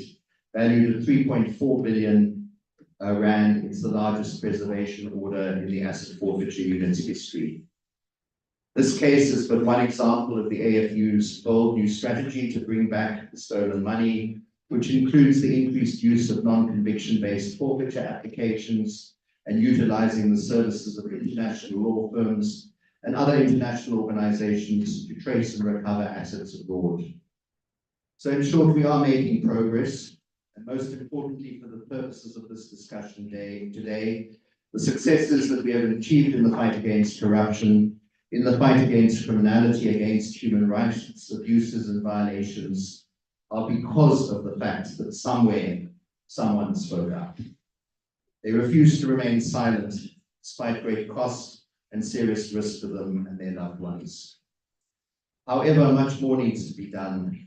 There are still cases, and obviously Thulani Maseko's case has not been solved, but particularly in South Africa, there are still cases of the murder of human rights defenders and people opposing corruption that have not yet resulted in prosecutions. But as I said, we would not be able to achieve these successes in fighting crime and in combating human rights abuses were it not for human rights defenders and whistleblowers. Many criminals are brought to book because of the fearless and committed dedication of persons who spoke out, persons who defended human rights, persons who said, "This is wrong and I must do something about it." This is why we need to do more to protect our human rights defenders and our whistleblowers and create an environment which better protects them and the work they do. The South African government continues to acknowledge the bravery of whistleblowers who speak up to ensure justice is served. We know there are strong trends of retaliation from those who want to silence them. In August 2017, the Protected Disclosures Act was amended as a result of an investigation that was conducted by the South African Law Reform Commission. The amendment extended the ambit of the Act beyond the traditional employer and employee relationship, introduced the concept of joint liability, and placed the duty on the employer to inform the employee or worker who has made a protected disclosure of the outcome thereof. It also extended the remedies that are available in terms of the Act, introduced an obligation in respect of employers to authorize procedures in terms of which employees or workers may make disclosures, and extended the list of bodies or institutions to whom disclosures could be made. The importance of whistleblowers' role was reaffirmed by the recommendations of the Zondo Commission. The Commission recommended the introduction of protection and incentives for whistleblowers. In particular, the Commission recommended that government needs to, and I quote, introduce legislation or amend existing legislation to ensure that any persons disclosing information or reveal corruption, fraud, or undue influence in public procurement activity be accorded the protection stipulated in Article 32.2 of the UN Declaration Against Corruption. Introduce or amend legislation authorizing the offer of immunity from criminal or civil proceedings if there's been an honest disclosure, which might otherwise render the information liable to prosecution or litigation. And the fixed percentages of monies received should be awarded to the whistleblower, provided that the information disclosed by the whistleblower has been material in the obtaining of report. In October 2022, President Ramaphosa submitted a comprehensive response to the Commission's recommendations to Parliament, detailing the executive's authorities' intended approach thereto. The President informed Parliament that the Department of Justice and Constitutional Development has commenced with a review of the Act to, amongst others, ensure that whistleblowers receive protection afforded by Article 32.2 of the UN Convention Against Corruption. It also needs to consider the possible award of a portion of funds recovered to the whistleblower, provided that the information has been material in recovering the funds, and needs to ensure that whistleblowers be afforded immunity from criminal and civil action arising from honest disclosure. So the department has embarked on an investigation into the feasibility of amending the legislation and looked into the positions in the United States of America, the United Kingdom, New Zealand, Canada, Australia, Uganda, Namibia, Kenya, and Ghana. A number of concerns have been identified with regard to the current Act, such as that the Act does not sufficiently guarantee that disclosures will be protected, and it's not proactive in providing physical protection to whistleblowers. There's also no provision in the Act for a dedicated independent whistleblowing agency responsible for the gathering, analysis, and publication of data, training, public education, receiving and investigating complaints, following up on cases, monitoring local and international developments, and driving reforms. Lastly, there's a duty to inform an employee or worker about the progress of the investigation, but there's no enforcement mechanism or sanction or recourse to the whistleblower should the investigating body fail to comply with the Act. So those are the concerns that have been identified with the Act. Taking all these considerations in mind, in June last year, the department published proposed reforms to the whistleblowing legislation in the form of a discussion document for public comment, and it had the closing date of the 15th of August last year. After having considered the comments and the recommendations received from interested parties, a draft bill has been developed. It became apparent at an early stage of this part of the investigation that a comprehensive costing of any proposed amendments will have to be conducted as an integral part of evaluating the feasibility of the different proposals associated with proposed amendments to the Act, and the Department of Justice is currently considering the various options that are available to commence with the costing of the proposed amendments. But ultimately, we need to create a supportive environment for whistleblowers, encourage accountability and transparency, and inspire more people to speak up against fraud, corruption, and human rights abuses in our society. So to conclude, human rights defenders need a proper and protected civic space within which to operate freely and without fear. We need to create an environment which is conducive to active citizenry. In my view, one of the biggest threats we face right now in South Africa to human rights, the so-called human rights backslide, where we lose ground in terms of human rights gains that we've made in the past, gains we've had to fight for, and for which many have sacrificed their lives. I think many of us are equally alarmed to see calls from certain political quarters for, and I quote, scrapping the Constitution and removing things like LGBTIQ+ rights. Both the Constitution and the rights contained therein were the result of decades of painful struggle. Why on earth would we now want to do away or curb the very rights we fought for in the struggle for liberation? So what do we do and where do we go from here? The Declaration on Human Rights Defenders was adopted by the UN General Assembly in 1998, after 14 years of negotiation, and the adoption of the Declaration by the General Assembly by consensus, a vote, represents a very strong commitment by states to its implementation. It sets out a number of duties of states. For example, a state has the responsibility and duty to protect, promote, and implement all human rights, and to ensure that all persons under its jurisdiction are able to enjoy all social, economic, political, and other rights and freedoms in practice.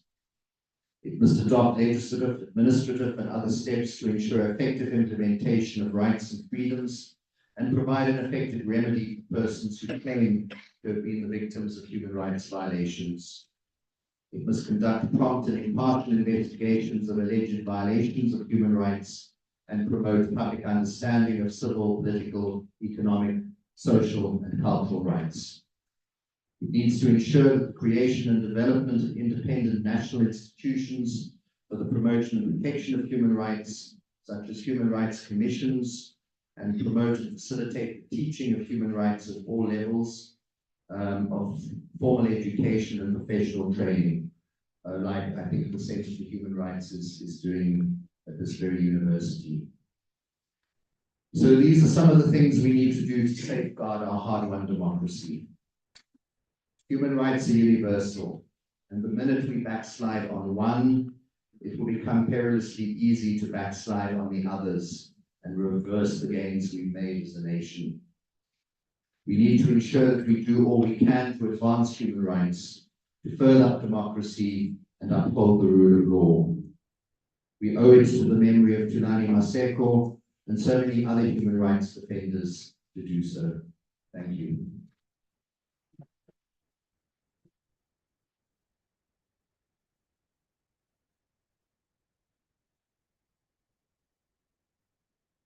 Thank you, Mr. Minister, for those words highlighting the people power again, and the fact that if there were no human rights defenders, whistleblowers, and the people who tirelessly work at this, we would not have made the gains that have been made, but equally noting that there is still more work to be done. And I think it is imperative on all of us in this room to continue to take up the work that is to be done.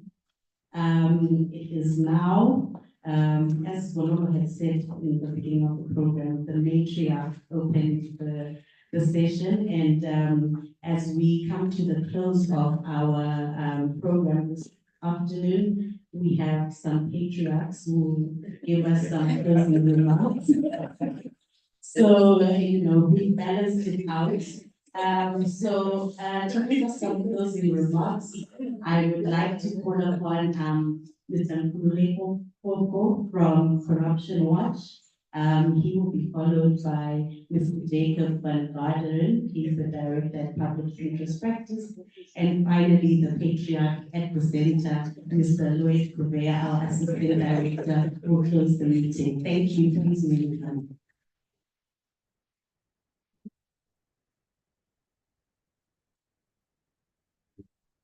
I was concerned I was the patriarch. Good afternoon, everyone. My name is Ule Otongo from Corruption Watch. Honorable comrade, learned friend, Deputy Minister. I really asked that there were 2 questions from here, so I think I can take and see. I attended my first protest and was fearful of arrest. I ended up at a magistrate's court in a purple t-shirt and jeans. I was thankfully not arrested. I was improperly dressed to address the court on an urgent basis. The clerk of the court would not permit me an audience with the magistrate. I persisted. I addressed the magistrate in the passage, and he seems to have heard me as a human, not a lawyer.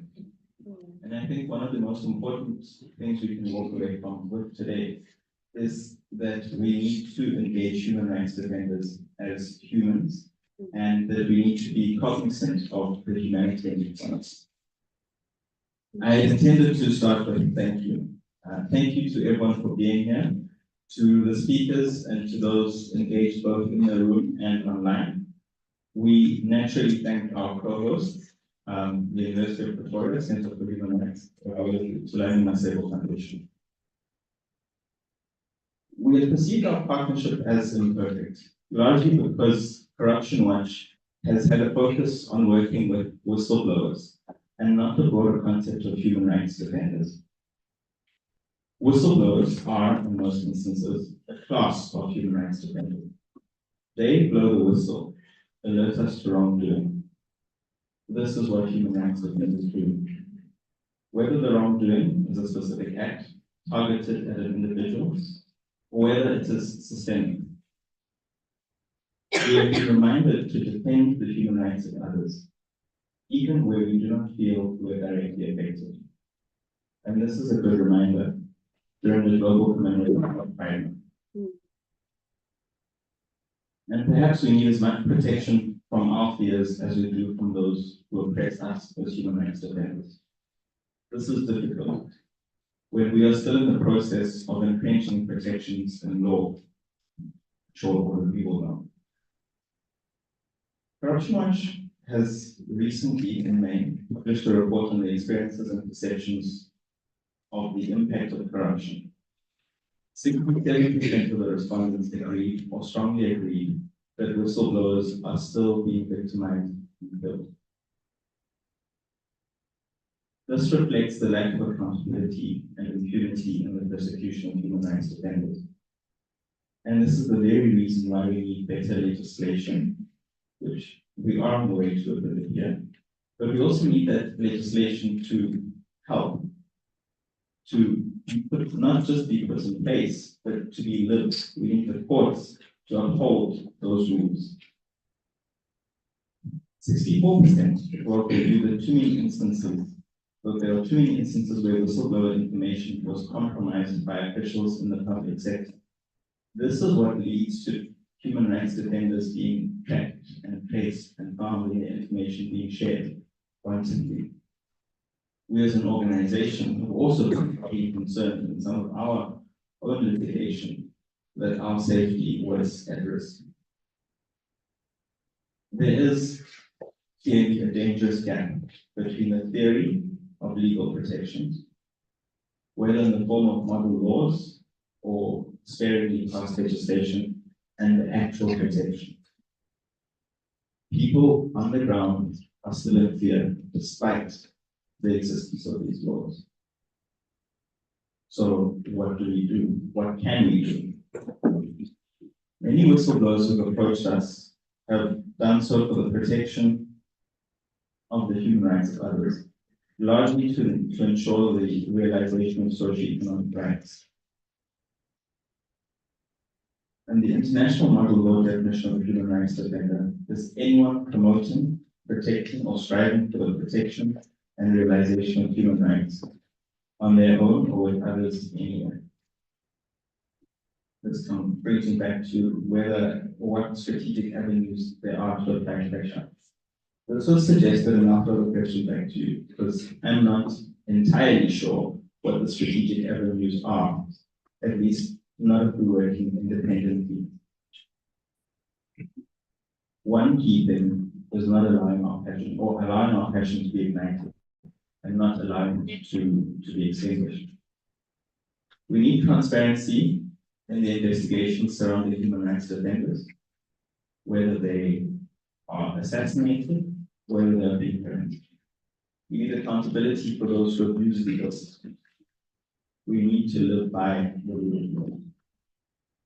We need to support the notion of greater support for human rights defenders, including whistleblowers, whose mental health is gravely at risk, whose financial well-being is jeopardized because their employment is at risk, whose freedom and security is obviously at risk.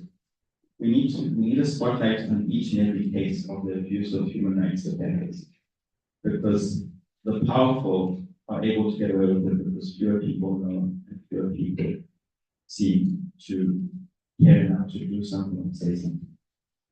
Corruption Watch continues its work against strategic litigation, against public participation, SLAP suits. Corruption Watch welcomes the formulation of further legislation for the protection of human rights defenders, and we support in large part the findings of the Safe Capture Commission. But we also see the need to develop our law, the case law. And I think this is where many people in this room can lend a hand. Whether academics, practitioners, or other human rights defenders in various capacities, to ensure that the relevant information and ideas that are needed are actually put out there, that there's an awareness of the role to be played, and that courts are themselves held to account, that they have the information, and that they have adequate information in relation to the lived experiences, and not simply believing that the law is enough as it stands. For us and for this to be effective, we cannot work independently, but we need collaboration. May we work together to take human rights forward and not commit the backslide that was being mentioned by the Deputy Minister. And I end with a hopefully powerful quote. Stand before the people you fear and speak your mind, even if your voice shakes.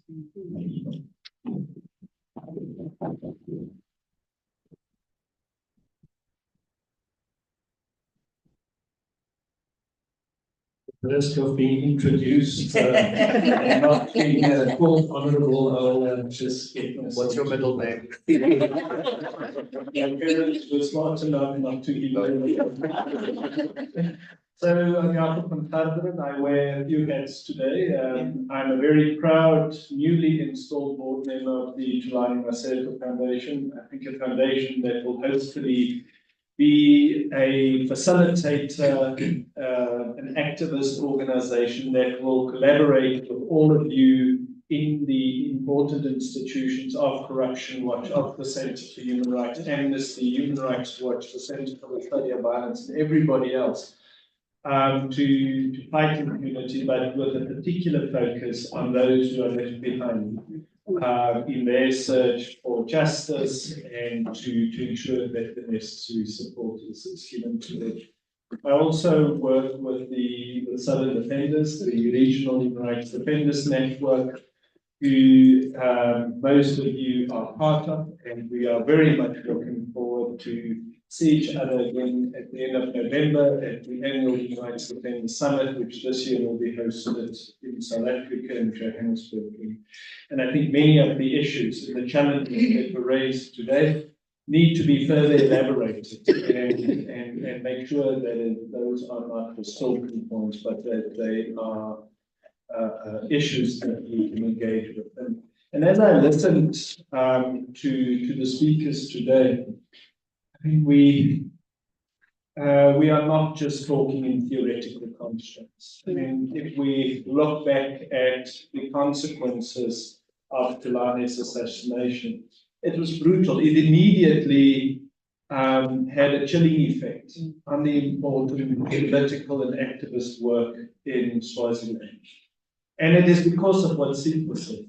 You know, it's you weigh your exposure, your risks up. And I think following something tragic like an assassination, it decimates processes of engagement. And for that reason, I think the discussions around raising political costs of persecution is important. And I think in that way, as human rights defenders, as in a community of human rights defenders, I don't think we have done enough to engage beyond our networks and in the courts, but to engage politicians, governments, and that I think is crucial in our little sub-region. And in doing so, I think beyond just being courageous defenders, we really need credible institutions to protect. And they are national institutions, whether they are the courts. And we've seen our courts have been weaponized in Swaziland against Thulani, but also elsewhere in the region against as a tool of persecution. But we've also seen examples where the courts have actually come to the rescue and to protect defenders. We need to look at our regional structures. Our sub-region is the weakest in our African region in terms of providing institutions, supranational institutions to support defenders and victims of human rights violations. Somebody mentioned the SADC tribunal that was closed down, and I really think that's another issue where we need to make fire under our governments in the region for it to develop something in its place. And then I think we spoke about asylum, and I just want to mention the importance of asylum systems to protect human rights defenders and keep them in the region, preventing them from, forever being lost to seek and find asylum in the northern hemisphere. And South Africa is the usual culprit when we complain about bad asylum systems.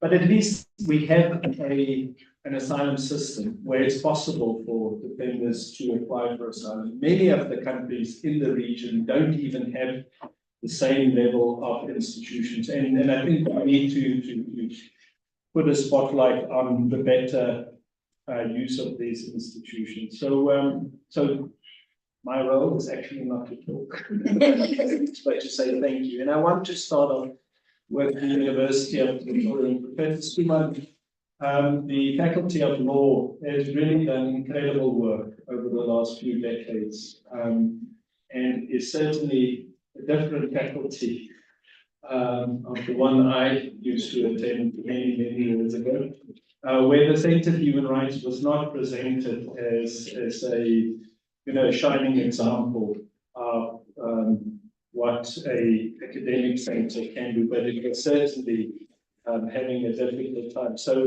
we recognize the incredible role that the university has done, and to the Center for Human Rights, not just in the case of supporting the Thulani Maseko family, but also the way in which you have a Pan-African vision, and that you bring young lawyers together, not just equipping them academically, but also exposing them to human rights challenges in the region. And in doing so, you've been churning out human rights defenders at a rate that I don't think anybody else has done. So we recognize you for that, and we thank you for doing so.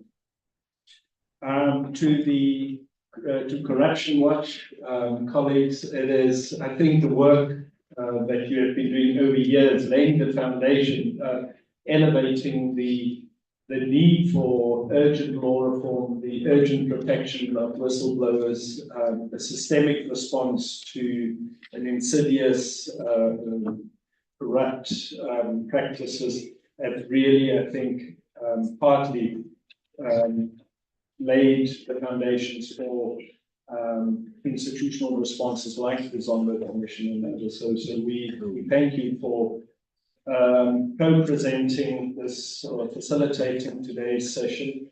And I think a lot more engagement is required to see how we can better understand the plight of whistleblowers and incorporate that in our various advocacy. Also to the panelists, Thulani, Maseko, and Amina, of course, thank you very much for your insightful comments.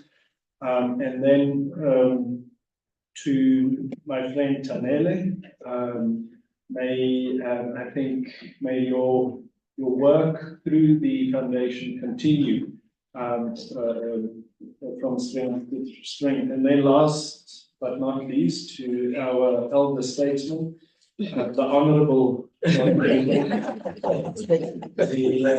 don't only want to thank you for your presentation, which I think was surprising in many ways, because sometimes I think we don't often see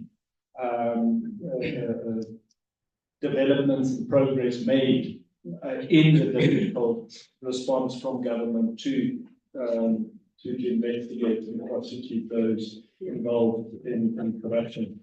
And also to say that when we talk, and the word solidarity has been mentioned throughout the afternoon, and I really want to commend your department specifically, but our government in showing courageous solidarity with the people in Gaza in taking the case to the ICJ and continuing focusing a spotlight on the atrocities and the genocide that are being imposed on the people of Gaza. And although, you know, it's easy now in retrospect to say we've won the case, there's very little political fallout. But I think if you had read the newspapers locally and internationally, it wasn't such an easy political calculation. And we don't often commend the government, but we certainly do so. And then to you personally, I also just want to say, I think I have had many opportunities, meetings, debates, conversations where you were present.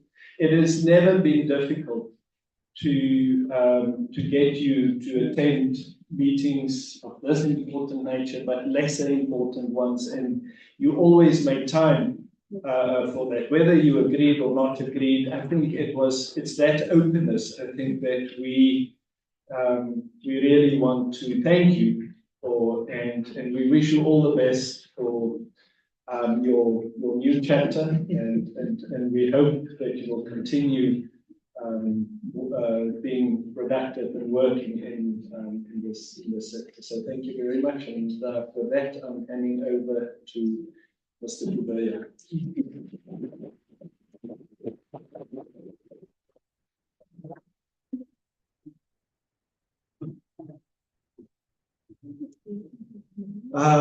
Thank you very much, Jan, for thanking everyone. We want to leave you out as well. Thank you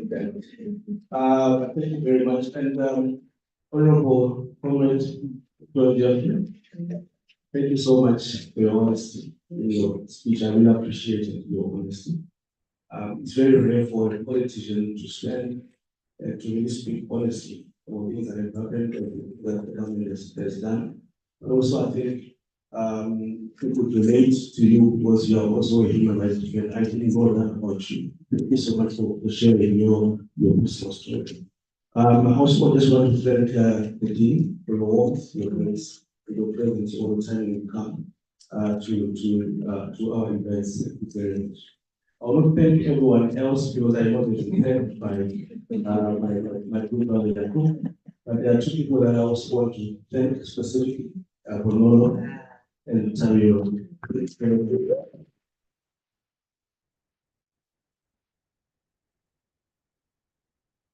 Bonolo has done the most,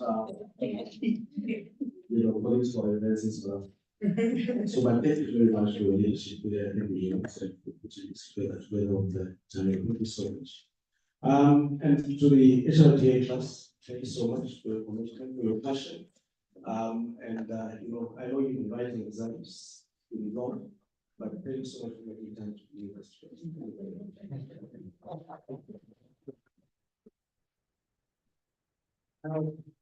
There are just two things I want to say because I know that you are very appropriate. That's two things I want to say. The first is that we should, I think, going forward, embody the values of the human rights defenders that have faced persecution. Some have been killed, as in the case of our brother Maseko, some have been killed. And I just wanted to highlight just 4 things. I'm not going to go through them, just to mention them, to say perhaps as a way of showing our solidarity, of standing up, of showing bravery, speaking out. We should take up these cases and do something for those cases. The first one, and I was happy to see Dr. Mtangi from Zimbabwe. This case of Mtangi was also Thulani's classmate and comrade. Italizama was killed in 2015. In fact, he was abducted. Nobody really knows whether he was, what happened to him, but everybody knows he was killed. These perpetrators are known. He was an investigative journalist. He was brave enough to tell former President Mugabe that he must go because they failed in the country. And everybody knew that Mugabe must go and that Mugabe failed the country. But no one had the bravery to stand up against him. But nothing has been done up to now. His wife every year writes a letter to the president to say, please tell me what happened to my son. I know that you know, and they know it, but nothing has happened. So what are we going to do as activists, as civil society organizations, take up this case? Number 2, in 2019, 6 academics and 4 activists were arrested, or rather not arrested, abducted in Nigeria. And were taken to Cameroon. They were Cameroonians. They were taken to Cameroon, prosecuted before a military tribunal, no trial rights observed, charged with sedition, and they were sentenced to imprisonment. Just because they dared to speak out against the violations by Paul Biya, who is another Mugabe as well, because he overstayed in power. I think he's over 90 years old. I think he's been running in that country for 42 years. You can hardly walk, you can hardly stand, So that's broken some of his decisions. So that's the second case. I think we should take up that case as well and see what can be done for those academics and activists buildings. The third case, and this one, I'm happy that the minister is here. In 2020, election last year was murdered, and I know you know that. And the sad part about these killings and abductions is that it's happening when these people are relaxed somewhere with their families in their homes. She was killed in their house in front of her grandchildren. 6 bullets were pumped into the body. Same thing happened. Up to now, even in an established democracy like South Africa, the perpetrators have not been arrested. Okay? No one will charge. We killed. So what are we saying here? Even in a well-established democracy with a strong criminal justice system, some cases will fall through the cracks. And And therefore, and I just want to echo what Jacob said about regional mechanisms. We need to strengthen the African Court, the African Commission, so that in cases of this nature, we can have some kind of accountability, even at that level, where something is sort of going place. The last case, obviously, is Thulani Maseko's case. Now, we know that the courts in Swaziland are not independent at all. They are the same courts that have been presented before, and that we know that they won't get justice whatsoever. Instead of investigating the assassination, the justice system actually harassed Thulani when she visited home, and they wanted to, implicate or whatever it is, I don't know, so there will not be any justice in Swaziland. So again, we need to take up that case. So these are the 4 cases. If we can take these 4 emblematic cases, we can give a message to the continent and to the leaders of this continent to say that we are tired of impunity, that we are going to have accountability, that no one is going to go after another person who is just fighting for human rights, democracy, and for. So I hope that we'll take up that planning call as activists and as leaders in your more responsibilities. The last thing I want to say is that the center does not want to just protect the rights of human rights defenders, we also promote economic, social, and cultural rights, particularly the right to vote.